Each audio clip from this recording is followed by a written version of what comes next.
le mariage, quelle aventure. Le mariage, quelle histoire. Se marier, c'est prendre la mer. C'est Sufyan al-Thawri, rahmatullahi alayhi, qui l'a dit lorsqu'il a rapporté ces paroles qui sont très connues et célèbres.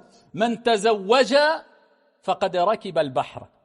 Celui qui s'est marié, celui qui se marie, en fait, il prend la mer. Il donne cette image, puisque lorsqu'on prend la mer, celle-ci n'est jamais stable. Quelquefois, elle est stable, quelquefois la mer est agitée. Il y a plusieurs paramètres qui rentrent en compte. C'est pour ça qu'il donne cette image-là, puisque le mariage ne peut pas être toujours stable. Il y a des péripéties, il y a des hauts et des bas. Un jour de joie, un jour de tristesse. Mais pour qu'il y en ait pour tout le monde, on ne va pas parler simplement du mariage. Mais on va parler de l'avant-mariage.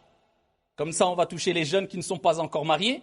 Mais on va parler aussi du jour du mariage, lors des festivités. Et on va parler aussi, comme ça tout le monde est concerné, et comme j'ai dit précédemment, il y en aura pour tout le monde. On va parler de celles et ceux qui sont déjà mariés et qui ne comprennent pas ce qui leur arrive, alors qu'ils pensaient que c'était un long fleuve tranquille le mariage. Et ils se demandent est-ce que c'est la norme, le fait d'avoir des hauts et des bas. Jusqu'où on peut patienter. Pourquoi autant de problèmes? Quelles sont les solutions après avoir fait un constat? Parce que ce qui nous importe le plus, c'est d'apporter quelques solutions, quelques pistes. Alors vous m'aurez compris, et vous le savez, et vous l'avez compris d'ailleurs, on ne pourra pas ici détailler tous les points dans les détails, car il faudrait plus qu'un séminaire. Mais on va essayer de traiter, de balayer les plus grands points importants et essentiels afin de profiter au maximum, incha'Allah tabaraka wa ta'ala. Alors le mariage, il faut comprendre que c'est une ni'ma. C'est un signe parmi les signes d'Allah subhanahu wa ta'ala. C'est un cadeau divin pour ses créatures. C'est pour cela qu'il a dit dans le Coran wa min ayatih. Et parmi ces signes, il a considéré le mariage comme un signe divin. An khalaqa lakum min anfusikum azwajan litaskunu ilayha. Il a créé pour vous de vous des épouses afin que vous viviez en tranquillité avec elles. Et on le verra par la suite, incha'Allah ta'ala, dans le troisième point. Wa billahi tawfiq. Mais cette ni'ma peut basculer vers une niqma, vers un malheur, une source de problèmes, de tristesse, d'angoisse, si on n'a pas bien saisi les recommandations divines et prophétiques, si on n'a pas saisi correctement le mode d'emploi. Parce qu'Allah subhanahu wa ta'ala, il a institué le mariage, mais il nous a pas laissé à notre propre merci. Il nous a laissé entre les mains un mode d'emploi.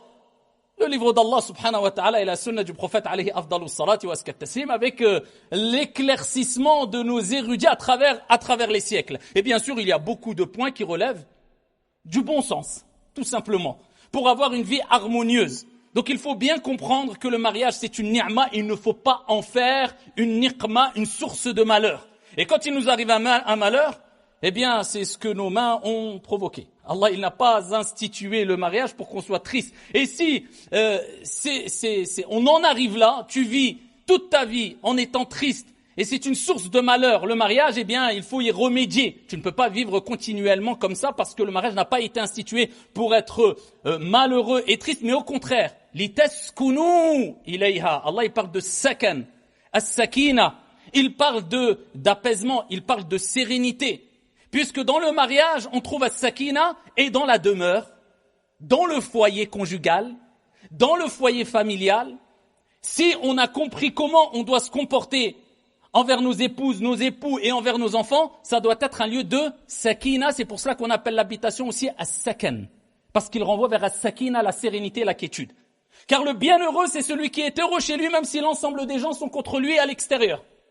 Et le malheureux est celui qui trouve la misère et la guerre à la maison, même si l'ensemble des gens est avec lui ou sont avec lui à l'extérieur.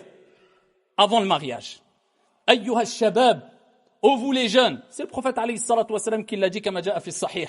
Ya ma'ashara shabab, que celui qui a les capacités de se marier, man istata'a minkumul ba'ata falyatazawwaj, que celui qui a les capacités de se marier, qu'il se marie. Cela sera meilleur pour lui afin de préserver sa chasteté et aussi son regard. C'est le prophète alayhi salatu wassalam qui l'a dit. Donc c'est une préservation, le mariage. Et il dit celui qui n'en a pas les capacités, eh bien qu'il jeûne, ça sera une protection. As-siyam junnah, c'est une protection le siyam, le jeûne. Donc il jeûne, mais il s'adresse aux jeunes en disant mariez-vous. Donc on dit comme le prophète alayhi salatu wassalam a dit ayyuha shabab, ya ma'ashara shabab, ô vous les jeunes, que celui qui a les capacités qu'il se marie. Surtout aujourd'hui. Dans le monde dans lequel on vit, avec les réseaux sociaux, la personne doit se préserver et se marier au plus tôt. Par contre, la condition, que celui qui a les capacités. Ça ne veut pas dire que c'est celui qui est forcément riche, millionnaire, qui a une grande maison qu'il a achetée, etc., etc. Non, il faut avoir d'abord les capacités intellectuelles, avoir cette capacité d'être responsable, d'être mature. C'est ça la vraie richesse. Après, bien sûr, il faut un minimum. Ici, on place notre confiance en Allah subhanahu wa ta'ala et on utilise les causes. Et on ne fait pas simplement on ne tombe pas simplement dans le fait de placer sa confiance en Dieu. On fait les causes, on cherche du travail, etc. Il faut un minimum de préparation, même financière. Mais avant la préparation financière, c'est la maturité qu'il faut. Il faut être un bonhomme. Alors, faut être un bonhomme, c'est un grand mot. Parce qu'aujourd'hui, tout s'est inversé. Le bonhomme, c'est peut-être celui, aux yeux de beaucoup, celui qui joue à la PS5 toute la nuit, qui se réveille à midi, qui gonfle son torse et qui va dans la cité, qui s'est fait une réputation et qui, quand il parle à coup de wesh et qui... peut-être c'est ça le bonhomme. Non. Si c'est ça le bonhomme, t'as rien compris. Lui, c'est le gamin. Le bonhomme, c'est celui qui, dès son plus jeune âge, se construit intellectuellement, se prépare à des objectifs nobles et il se dit, Inch'Allah, je veux travailler puisque je veux gagner de l'argent licite, je veux me marier au plus tôt possible, je veux faire mon pèlerinage, je veux. Et quand il fait les causes, et quand il en veut, il est positif et qu'il s'en remet à Allah subhanahu wa ta'ala et qui prend le chemin de al-istiqama, la droiture, qui est une source de bénédiction, de baraka, Allah lui ouvre toutes les portes. Et tu le vois à 20 ans, 19 ans, 21 ans, il a déjà construit sa vie. Contrairement à d'autres, tu les vois à 30 ans, Msakin, toujours pareil. Il stagne, il patine. Pas de baraka, c'est une question de bénédiction, tout simplement. Donc là, on parle de maturité. Si la personne a un minimum, fait les causes, financièrement, il est stable, religieusement et intellectuellement, il est mature, marie-toi. N'aie pas peur. Oui, mais je n'ai pas assez d'argent, j'ai un travail, mais c'est limité. Allah, il répond. Et Allah subhanahu wa ta'ala, il nous dit dans le Coran al-Karim, « In yakunu fuqara » s'ils sont pauvres, Allah les enrichira min fadlihi, de par sa grâce. Abu Bakr as-Siddiq radiyallahu anhu wa arda, lorsqu'il a parlé de ce verset coranique, il dit celui qui obéit à son Seigneur tabaraka wa ta'ala dans l'ordre, concernant l'ordre du mariage et le comportement qu'il doit avoir, etc., etc., eh bien Allah subhanahu wa ta'ala remplira sa promesse qui est le fait de l'enrichir. In yakunu fuqara, s'ils sont pauvres, Allah les enrichira de par sa grâce. Toi, il t'est demandé de craindre ton Seigneur tabaraka wa ta'ala et d'avoir une bonne intention. Je me marie pas parce que c'est la mode, je me marie pas parce que je tape un coup de délire, je me marie pas. Non, j'ai compris que le mariage c'est une ibada, un acte d'adoration. Je sais très bien qu'il faut que je me prépare à affronter les épreuves de cette vie et pour cela, j'ai besoin d'un soutien, mon épouse, ma future épouse. Et l'épouse a besoin d'un soutien, mon mari, mon futur époux. Car ici, l'homme et la femme peuvent plus facilement surmonter les épreuves de la vie lorsqu'ils sont en couple. C'est un soutien, c'est une entraide. Et c'est pour cela qu'il est important d'essayer de se marier le plus jeune pour continuer à se construire ensemble. Bien sûr qu'il y aura des points qui seront pas encore, on n'aura pas acquis une certaine maturité sur certains points, mais tu te construis avec ton épouse au fur et à mesure, tant que tu as les bases, les bases. Et pour cela, on rentre par la porte, pas par la fenêtre. On fait les choses dans les règles. Parce qu'il faut bien comprendre une chose. C'est lorsque nous sommes confrontés à un péché. On fait tous des péchés. Mais l'intelligent, la personne qui craint son Seigneur, s'efforce de toujours délaisser les grands péchés. Ça, il doit être intransigeant avec son âme. Et les petits péchés, il doit s'en écarter au maximum, puisque les montagnes ne sont faites que de petites pierres. Un petit péché, et après on tombe dans un grand péché. Shaitan, il te tire petit à petit. Il te connaît très bien. Ash-Shaytan, c'est ton ennemi. Mais t'as pas qu'un ennemi. Tu as aussi un nafs. Ici, tu as Ash-Shaytan qui te lance al-wasawis, les insufflations sataniques. Mais il y a watuwaswisu bihi nafsuh. Il y a l'âme aussi qui te lance ces insufflations sataniques aussi. Et ces mauvaises, ici, insufflations. Donc, tu as deux ennemis. Donc, en tout cas, il faut que tu essayes de te marier au plus tôt, tu essayes de te préparer, tu essayes de t'éloigner au maximum de tout ce qui est interdit et tu essayes de faire les choses dans les règles de l'art. Tu rentres par la porte, pas par la fenêtre. Vous connaissez, vous savez de quoi je parle. Il n'y a pas besoin de faire de dessin. Donc tu fais les choses dans les règles de l'art. Et ici, il faut que tu aies des critères quand tu veux te marier. Et alors le prophète alayhi salatu wassalam, encore une fois, je ne rentre pas dans les détails. Je survole les grands points les plus essentiels. Wa billahi tawfiq. Il nous a donné 2 hadiths qui valent plus que de l'or et qui sont un mode d'emploi. Pour la femme et pour l'homme, pour l'époux et l'épouse ou la future épouse et le futur époux. Il dit alayhi salatu wassalam, idha atakum man tardawna dinahu wa khuluquhu fazawwiju. C'est aussi simple que ça. Si quelqu'un vient à vous, donc il veut se marier, et que vous agréez, vous êtes satisfait de quoi? Sa religion et son comportement, fazawwiju. Mariez-le. Faut pas attendre, faut pas tergiverser, faut pas... Voilà. Mais le prophète, il n'a pas parlé que de la religion. Pourquoi il a parlé de la religion et du comportement, bien que le comportement fait partie de la religion? Il sépare pour donner de l'importance au comportement. Et on a parlé la semaine dernière du comportement et de l'importance du comportement jusqu'à ce que le prophète, sallallahu alayhi wa sallam, a dit, il n'y a rien de plus lourd dans la balance du croyant au jour de la résurrection que husnul khuluq, le bon comportement. Celui qui a beaucoup de science, beaucoup de connaissances, il n'a pas le bon comportement, en fait, ça ne servira presque à rien. Bien plus que cela, ça sera sûrement un argument contre lui, puisque pour lui, au jour de la résurrection, malheureusement, cette science, puisque ça ne sera pas une science bénéfique. Donc, il dit le comportement. Donc, toi, tu analyses, tu regardes. Est-ce que c'est un homme qui a des bonnes moralités, un bon caractère, un bon comportement, et aussi sa religiosité? Il a dit, idha atakum man tardawna dinahu, maintenant au moment présent. Puisqu'il y a des gens qui basent leurs décisions sur des suppositions. Oui, mais peut-être qu'il va commencer à être mieux. Oui, mais elle m'a promis qu'elle allait s'améliorer, qu'elle allait commencer la prière, qu'il allait... Non. Le prophète, alayhi salam, il te dit, écoute, ça c'est des suppositions. Wallahu a'lam. Toi, ne prends pas de risques. C'est un mariage, c'est pour une vie. Tu prends des risques pour un mariage? Donc toi, base-toi sur ce que tu vois, ce qui est concret. Est-ce que la personne, l'homme, craint son Seigneur tabaraka wa ta'ala, des bonnes moralités, un bon caractère, un bon comportement avec les créatures, avec son créateur? Regarde le comportement, le caractère, et regarde la religiosité. Et là, tu peux espionner un peu, faire une petite enquête. Est-ce que c'est une personne connue pour aller à Jama'? Est-ce que c'est une personne connue pour sa piété? Est-ce que cette personne... Voilà. Donc, quand tu vois ces deux aspects-là qui sont réunis, eh ben, c'est un bon signe. Et parmi les critères qui te permettent de voir si c'est vraiment une personne fiable ou pas, homme ou femme d'ailleurs, eh bien, les textes nous rappellent de regarder aussi son entourage, la famille. Ça ne trompe pas. Puisqu'il faut bien comprendre une chose. C'est que, comme disait Ali, certains attribuent la parole à Ali radiyallahu anhu warda, mais beaucoup de personnes experts dans l'éducation des enfants, etc., rapportent aussi ces paroles similaires. De 0 à 7 ans, l'enfant, en général, on joue avec lui. C'est l'âge de l'amusement. De 7 à 14 ou 15 ans, c'est l'âge de l'éducation. De 15 à 21 ans, bah voilà, c'est entre guillemets, tu l'accompagnes, tu en fais ton ami, mais tu l'accompagnes toujours, tu le conseilles, etc. À 21 ans, laisse-le agir à sa propre guise. T'es toujours là, t'es un conseiller, t'es toujours son père. Il n'y a pas de c'est bon, j'ai 30 ans, tu me laisses faire ma vie. Non, nous, en tout cas, je sais pas, moi j'ai jamais entendu ça chez nous. Quand je dis chez nous, c'est en général dans la communauté musulmane avec l'expérience que j'ai eue à travers les différents conflits et tout. Nous, on sait que même si ton père il a 90 ans et ta mère a 99 ans, et toi tu as 60 ans, ton père il te dit ça ou ça, tu baisses la tête par respect, tu lui embrasses la tête. Et il reste avec toi et tu l'accompagnes et voilà, c'est comme ça. C'est la moindre des choses, la moindre des politesses, la moindre des reconnaissances. Si tu n'as pas compris ça, tu n'as rien compris. Ala kullin. Donc, ici on regarde la famille.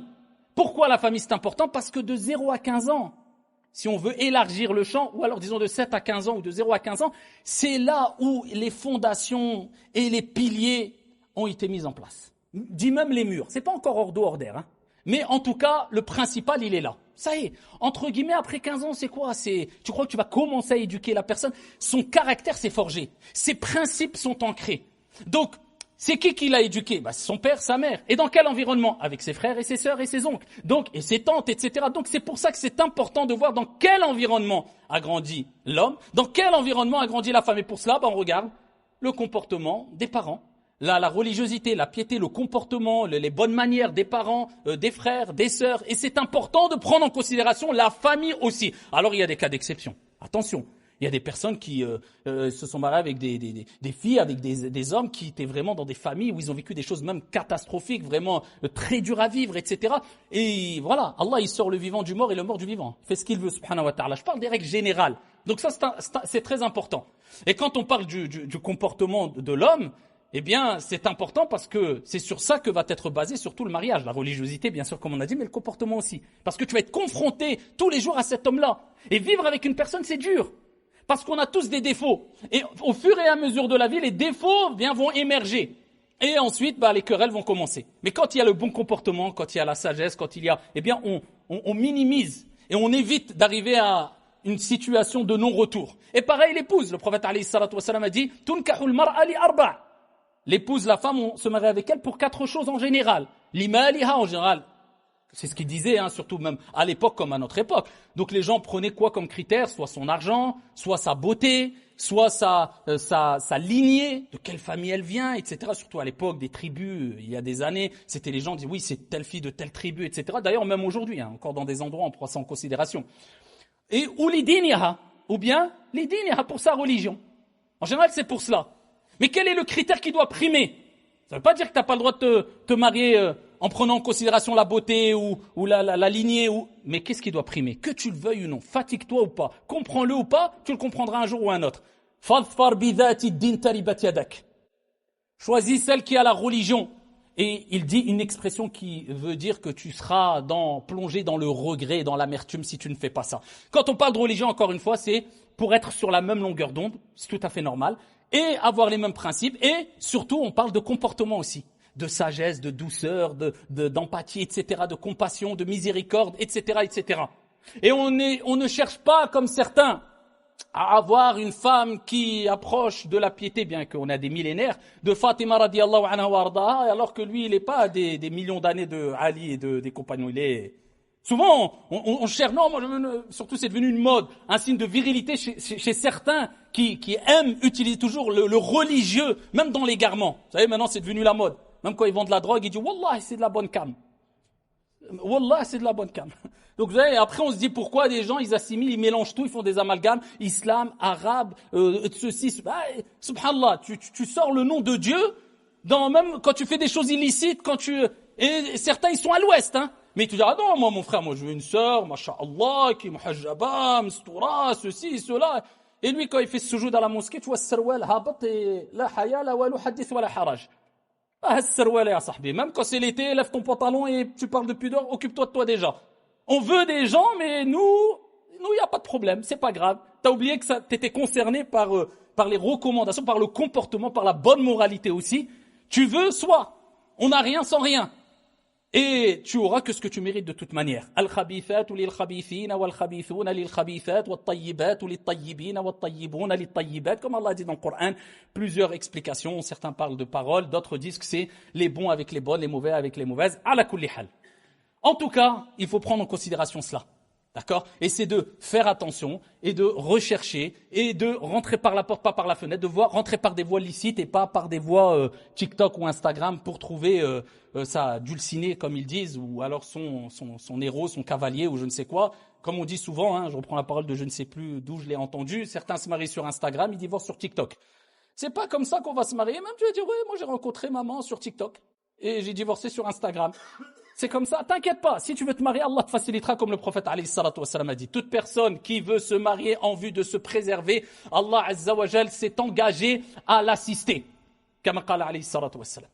Allah il va t'assister. Allah subhanahu wa ta'ala t'assistera incha'Allah ta'ala. Donc il te faut de la maturité. Il faut être un vrai bonhomme comme on a dit et une vraie femme. Dans la bienveillance, etc. Pendant le mariage, c'est-à-dire pendant l'aqd. Vous savez, tu as fait les choses dans les règles de l'art, etc. Tu veux pas rentrer par la fenêtre, par la porte, etc. Là, c'est le jour du mariage. Gâche pas tout. Billahi alaykum. Quelqu'un pense réussir à avoir un peu de bénédiction divine. Parce qu'il faut comprendre une chose. Il faut rechercher la baraka dans toute chose. Dans notre argent, dans notre santé, dans nos biens, dans notre mariage. C'est la bénédiction. Et la bénédiction, elle se trouve auprès d'Allah subhanahu wa ta'ala à travers des causes. Et parmi les causes d'ailleurs, dans le mariage, de la bénédiction, c'est l'aval, on va dire, des parents, c'est-à-dire la bénédiction des parents, rendre ses parents satisfaits. Tes parents sont contents que tu te maries avec tel ou tel. Et ça, il faut chercher cette baraka. Aujourd'hui, il y a maintenant des jeunes rebelles. Oh non, tant que mon père, il a dit une excuse ou ma mère, son excuse, elle est pas valable, ça tient pas la route. J'ai été voir Mohamed dans le coin de la rue. Il m'a dit qu'il a étudié un an, je sais pas où. Il m'a dit, t'inquiète pas, c'est plus ton wali, c'est moi ton wali. Et au jour de la résurrection, le père, quand il va venir, il va dire, attends. Moi, je t'ai même pas mis au courant, on m'a fait de l'injustice, tu vas faire quoi? Et après, toute la descendance qui va... En fait, les gens prennent des responsabilités, mais subhanallah al-adim, alors que beaucoup de savants disaient que des savants musulmans, même parmi les pieux prédécesseurs, le sujet qu'ils ne voulaient pas approcher, c'était le mariage et le divorce. C'est trop sensible. Les répercussions sont trop conséquentes. On parle après des répercussions des enfants qui vont naître, une génération, des générations, une descendance. Et là, la légère. Non, t'es divorcé, t'es marié, viens que je te marie, viens que je te divorce. Bon, bref. Cherchez la baraka auprès de vos parents aussi. D'accord? Et concernant le jour du mariage, si vous croyez trouver la baraka en louant des voitures et en faisant la fiesta et des dérapages et en mettant la vie d'autrui en péril, en faisant les fous avec sa voiture, alors qu'on veut construire une étape de sa vie sans prendre conscience qu'on met la vie des autres en danger, passer devant la mairie, passer en centre-ville, bloquer les routes, mettre la musique à fond, danser. Et après, oh Allah, bénis notre mariage.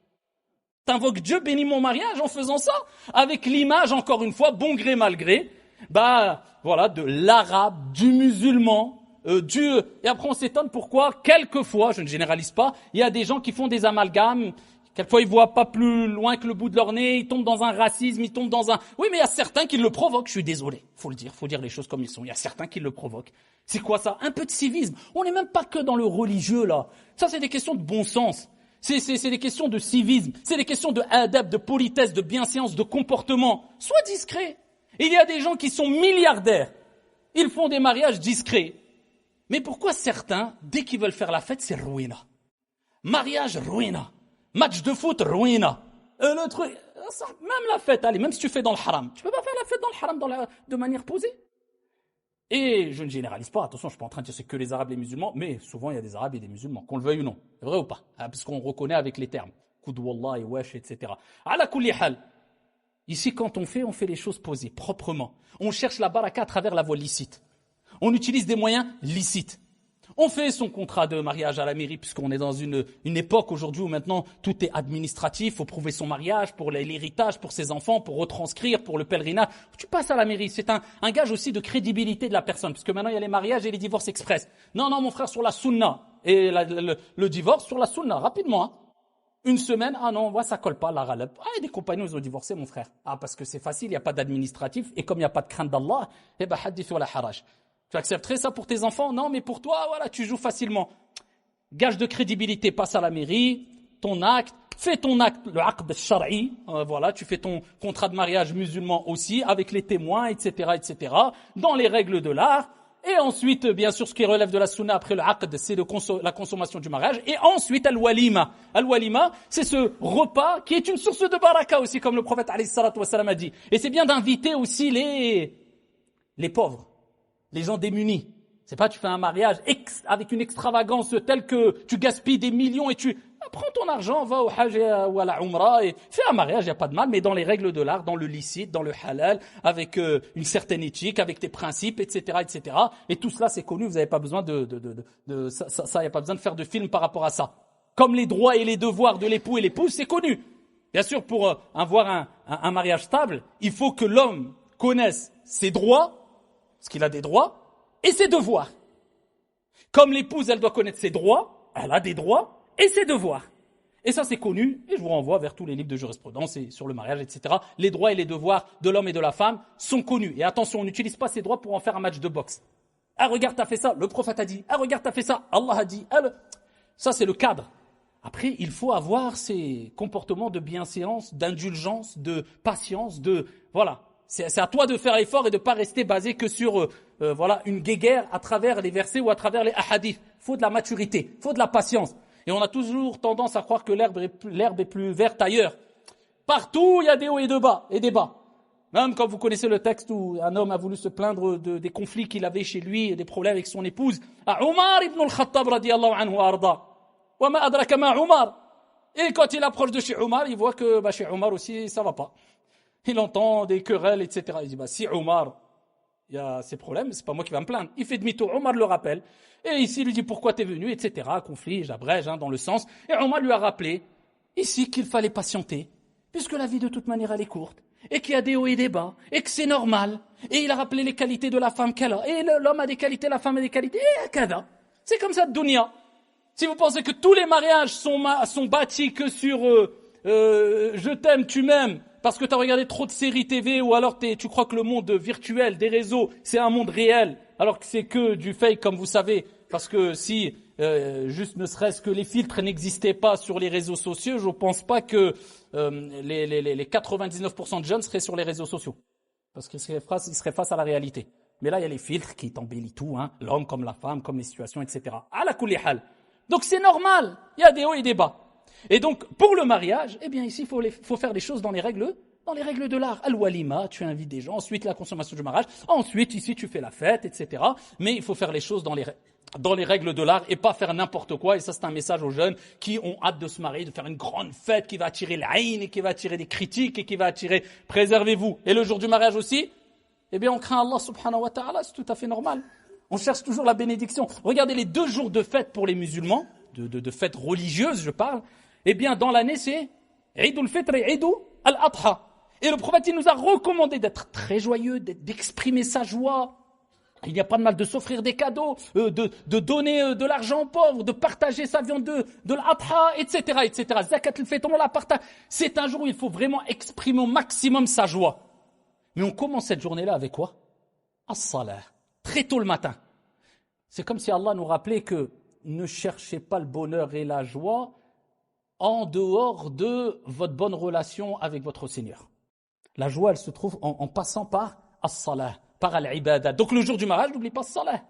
Et le jour du mariage, n'oublie pas tes principes aussi. Et après le mariage, et là c'est pour celles et ceux qui sont mariés et qui vivent des hauts et des bas, des tempêtes, des orages, presque il va tomber de l'embarcation, du bateau, il ne sait pas s'il sait nager ou pas, est-ce qu'il va se noyer ou pas. Ça, on pourra en parler des heures et des heures, mais on résume avec la parole de Soufiane al-Thawri. S'il le dit il y a des années et des années, c'est que c'est pas pour rien. Quand il dit « Man tazawwaja faqad rakiba al-bahr » celui qui se marie, il a pris la mer. Pourquoi? Parce que la mer, elle est calme, c'est attirant, ça fait du bien, c'est reposant. Et on a tous envie de prendre la mer. Mais, par contre, quand tu prends la mer, il faut une préparation. Il faut les gilets de sauvetage. Parce que la situation peut se retourner. Il peut y avoir des intempéries. Il peut y avoir la mer qui s'agite. Et si tu te retrouves dans la mer, peut-être tu sais pas nager. Même si tu sais nager, il faut des gilets. Il faut une bonne embarcation. Choisis le bon bateau. Il faut regarder la météo. Et ben, tout ça, c'est l'image du mariage aussi. Hein, tu regardes les autres paramètres, la météo, est-ce que ça va être favorable ou pas? Regarde la famille. Est-ce que ça va être favorable ou pas? On revient avant le mariage. Eh bien, tu prends tes précautions, gilet de sauvetage, etc. Donc, il faut que tu aies une formation. Comme ça, si ça va mal, tu mets pas tout en l'air. Et si tu es amené à tomber du bateau parce qu'il y a des intempéries, parce qu'il n'y a pas le choix, soit tu sautes du bateau, soit tu meurs. C'est le divorce. Il y a des moments, il n'y a pas le choix. Au moins, tu peux te reconstruire parce que tu as ton gilet de sauvetage, tu as pris tes précautions, tu as fait les causes comme il fallait, tu as pris un bon bateau et tu n'as pas pris une petite barque avec plein de trous. Tu t'es préparé. Eh bien, ici, voilà, tu peux t'en sortir. Et tu refais les choses dans les règles de l'art. Mais certaines personnes, quand ça va pas bien dans le mariage, eh bien c'est pas, il saute avec le gilet de sauvetage, il pense à lui. Non, il attend, il regarde l'autre personne, avant qu'elle mette son gilet de sauvetage, il le pousse dans l'eau pour qu'elle se noie. C'est ça ce qu'on voit, les guerres après le mariage, la guerre mondiale. Et on utilise les enfants, on utilise ça, il n'y a plus de principe, on a tout oublié le bien. Tu t'es marié dans le bien, avec l'amour d'Allah et de son messager, et avec le comportement qui est allé avec, eh bien, un divorce dans le bien. C'est tout. Pourquoi c'est aussi compliqué que ça? Pourquoi la crainte d'Allah subhanahu wa ta'ala disparaît? Ça, c'est un signe de l'hypocrite. Le prophète alayhi salatu wa sallam, quand il dit les critères de l'hypocrite ou les signes de l'hypocrite, parmi les signes de l'hypocrite, wa idha khasama fajar. Quand il se dispute, il perd toute moralité. Il tombe dans la perversité, il tombe dans les insultes. Il y a plus de règles, il y a plus de crainte d'Allah subhanahu wa ta'ala ou autre. Et ça, c'est catastrophique. Et le mariage, comme je vous ai dit, il y a des hauts et des bas. Et pour préserver le mariage, il y a 2 choses principales qu'il faut retenir. Pour pas m'attarder, parce qu'il faudrait des heures et des heures, mais 2 choses principales. La première des choses, comme je vous ai dit, connaître ses droits et ses devoirs. Et essayer au mieux de les mettre en application. D'accord? Et savoir, comme je vous ai dit tout à l'heure, tous les couples, dans toutes les familles, il y a des hauts et des bas. C'est normal. C'est la normalité. Ne vous croyez pas que, oh là là, moi j'aurais aimé, ou alors encore une fois, je reviens vers les réseaux, ceux qui vous vendent que on est le couple parfait, vous savez, vous avez compris de toute façon aujourd'hui que c'était des gros mythos. D'accord? Et la deuxième des choses, c'est, retenez ça. Et ça, je pense que c'est le meilleur des conseils. At-taraful. C'est pas le rafla. At-taraful. C'est ce que nous a recommandé le prophète alayhi salatu wa sallam. C'est ce que nous ont recommandé tous les sages à travers les siècles. C'est tarafoul en quelques mots ou en d'autres mots, si on veut parler du sens, c'est fermer les yeux. Si tu cherches à chaque fois les défauts de ton conjoint ou de ta conjointe, ou bien de manière générale de ton frère ou de ta sœur, wallahi, tu resteras seul. Non seulement sans mari, sans femme, mais aussi sans amis. Que tu le veuilles ou non. Tu ne peux pas ici te focaliser sur les défauts des gens parce que tout le monde en a et toi le premier. Donc il faut agir avec at-taraful. C'est-à-dire, bon, quand tu sais que ça va pas avoir un impact catastrophique, c'est pas catastrophique, elle a eu un défaut, il a glissé, elle a glissé, ouais, ferme les yeux, bon, c'est pas grave, voilà. Mais attention, de ne pas rentrer dans l'exagération et tomber dans le ghafla. C'est-à-dire que là, tu es en train d'alimenter le comportement de ton époux qui ne cesse d'avoir des défauts et des déficiences et des négligences qui font qu'il tombe dans des grands péchés ou qui te fait une injustice quelconque ou qui. Non, là, il faut l'arrêter, il faut le conseiller, il faut l'accompagner avant que ça s'empire parce que toi, en voulant faire le bien, tu fais le mal. Tu es en train d'alimenter le mal envers la personne. C'est comme un enfant. Eh bien, si à chaque fois tu dis « ouais, mais m'skin », mais je l'aime bien. Ouais, mais je vais pas lui dire arrête. Ouais, mais ça me fait mal au cœur. Bah, à la fin, ça va devenir un enfant roi rebelle. Le jour où toi, tu vas lui dire non, il va se rebeller contre toi, il va t'insulter même à 10 ans, même à 15 ans. Parce que tu croyais faire le bien, mais tu l'as surprotégé, tu lui as donné tout ce qu'il voulait. Mais pour son bien, quelquefois, il faut lui dire non. Quelquefois, il faut l'éduquer. Quelquefois, il faut lui donner des conseils dont son âme n'accepte pas, quelquefois, etc. Eh bien, c'est pareil dans le couple. Mais en général, quand c'est des petites erreurs, ici et là, quand ce n'est pas grave, eh ben, ferme les yeux. Te prends pas la tête, te casse pas la tête, sinon tu ne t'en sortiras pas. Et à ce moment-là, tu vivras ce verset coranique wa min ayati. Et parmi ces signes, an khalaqa lakum min anfusikum. Il a créé de vous pour vous azwajan litaskunu ilayha. Des épouses afin de vivre dans le couple, dans la sérénité, dans la tranquillité. Wa ja'ala bainakum mawaddatan wa rahmah. Et il a mis entre vous de l'affection et de l'amour.